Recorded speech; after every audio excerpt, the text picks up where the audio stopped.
سيبك من النتيجة الرقمية، يعني سيبك منها 5-2 أو فرق 3 زي ما بعض الجماهير طلعوا أفكار جديدة في الكورة. بس في النهاية أنت من 4 ماتشات خسرت ماتشين وتعادلت ماتش على أرضك وكسبت 1 على أرضك. مبدئيا هو الأهلي ما فقدش فرصته في التأهل، بالعكس الأهلي تكاد تكون فرصه موازية تماما للهلال السوداني. فالأهلي رقميا وعلميا هو ما فقدش فرصته في الصعود، لكن في النهاية أنت حطيت نفسك كأكتر فريق متوج بالبطولة في موقف محدش يتمناه أبدا لنفسه. تابعوني أنا صاحب الكورة وتحليل أسباب الهزيمة الكارثية للأهلي أمام صن داونز.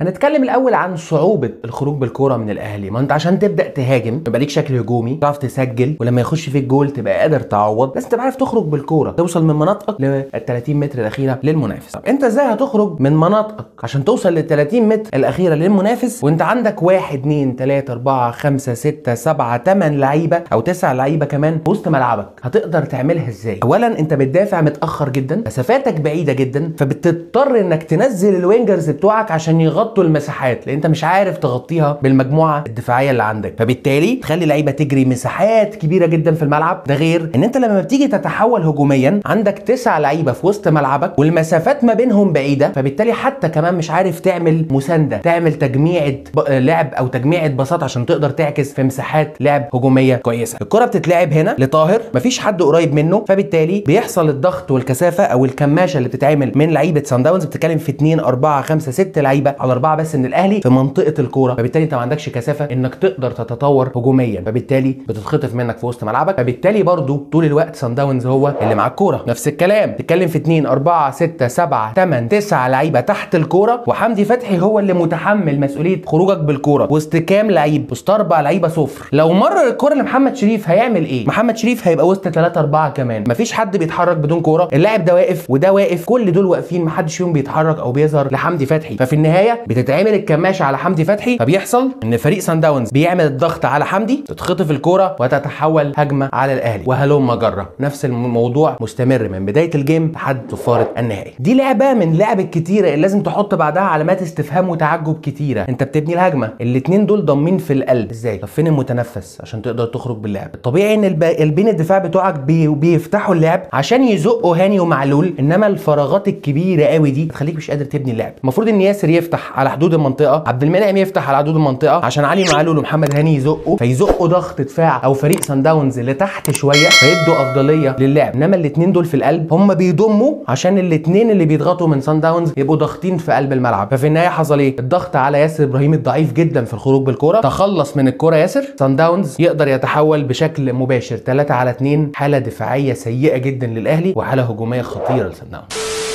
دفاعيا بتلعب 4-3-3 اللي هي فعليا على الورق 4-1-4-1. يعني المفروض والطبيعي ان عندك 2 اللي هم بيشتغلوا 10 اللي هم كندوسي، واغلب الوقت بيبقى حمدي فتحي. المفروض ان هم يرجعوا يامنوا البوكيتس اللي هي المساحه دي والمساحه دي، وفي النص يبقى معاهم اليو ديانج عشان يحموا قلب وعمق الملعب. لكن هل ده بيحصل؟ الاجابه لا. هنا حمدي فتحي مرحل مع محمد هاني عشان يقفلوا المساحه اللي هناك على الطرف الشمال لفريق صن داونز، ففي النهايه عمق الملعب فاضي، كندوسي مش بيعمل الدور الدفاعي بتاعه. المفروض ان كندوسي يبقى راجع هنا عشان يامن. هنا اليو ديانج مامن المساحه ما بين الباك وقلب الدفاع، ده امر طبيعي، لكن مساحه عمق الملعب هنا تبقى فاضيه بالمنظر ده، دي حاجه ما نشوفهاش في الاهلي. المفروض استمرت اللعبه، الراجل ده استلم اللي هو الوينجر، ضم في قلب الملعب في المساحه اللي فاضيه تماما في عمق الملعب، استلم الكوره، عزم، حدد الزاويه اللي هيشوط فيها، محدش من لعيبه الاهلي نزل غطى المنطقه دي، فبالتالي جول. نفس الكلام بص دفاع الاهلي فين، كله مرحل في منطقه الكوره بدون تنظيم تماما، انتشار طولي من لعيبه وسط ملعب الاهلي بالمنظر ده حاجه غير مبرره تماما. ده انتشار لعيبه ما لعبتش كوره قبل كده او ما لعبوش كوره مع بعض قبل كده. بص المساحه العكسيه اللي هناك مع وجود سرعات ومهارات فرديه لعيبه صن داونز، ركبوا الجيم زياده وزياده. بص معايا الراجل ده اللي جاب الجول، بص لوحده هنا 4 وهنا 3 واقفين بشكل طولي، انا مش عارف هم واقفين كده ليه، المفروض ان هم يبقوا منتشرين، على الاقل واحد رايح قافل على الراجل ده، واحد محضر نفسه انه يضغط على الراجل ده، وواحد مقفل ومراقب الراجل ده، بحيث ان انت تبقى منتشر دفاعيا بشكل كويس. الراجل عزم برده مرجح رجله، قنبله في زاويه الشناوي، الزاويه اللي واقف فيها الشناوي. ده دلوقتي تحول هجومي من فريق سان داونز. شريف وقفشه بره اللعبه. بتتكلم هنا في حمدي فتحي اللي هو واحد من اهم لعيبه الارتكاز عندك بره اللعبه، وعبد القادر بره اللعبه. يعني بتتكلم في 4 لعيبه على الاقل بره اللعبه تماما. اليو ديانج ارتكازه وحيد في عمق الملعب، وفي 2 رايحين على اليو ديانج، وفي راجل هنا سلم اليو ديانج اصلا عشان يسحبه لبره منطقه العمق. اليو ديانج طالما في تساؤلات كتيره للمدافع وقلناها كتير، اروح مع الراجل ده ولا افضل واقابل الراجل ده ولا امن المساحه اللي في ظهري؟ التساؤلات الكتيره دي كلها هتخليك ما تاخدش اي قرار منهم، ففي النهايه المساحه دي هتتضرب. علي معلول عشان تمركز لعيبه وسط الملعب بتاعت الاهلي غلط، ساب مساحته ورمى كراسته وراح ضغط على الراجل، ويا ريته ضغط، هو راح متاخر جدا، فساب المهاجم بتاع سان داونز يشتغل في المساحه بشكل كويس. هنا عبد المنعم مش عارف يعمل ايه، اقفل على الراجل ده في القلب ولا اضغط ورايا؟ بص، غلطه لعيب واحد، غلطه تمركز للعيب واحد خلت الفرقه كلها في حاله تساؤل طول الوقت. في النهايه ما خدتش قرار كويس، اتمرر الكره للمهاجم، جول رابع قتل تماما الفوره او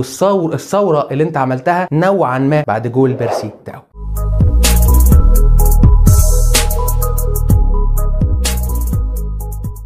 انتهت حلقتنا النهارده، اتمنى الحلقه تكون عجبتكم. لو عجبتكم الحلقه ما تنسوش تعملوا لايك للفيديو، سبسكرايب للشانل، وفعلوا الجرس عشان كل فيديوهاتنا الجديده توصل لكم.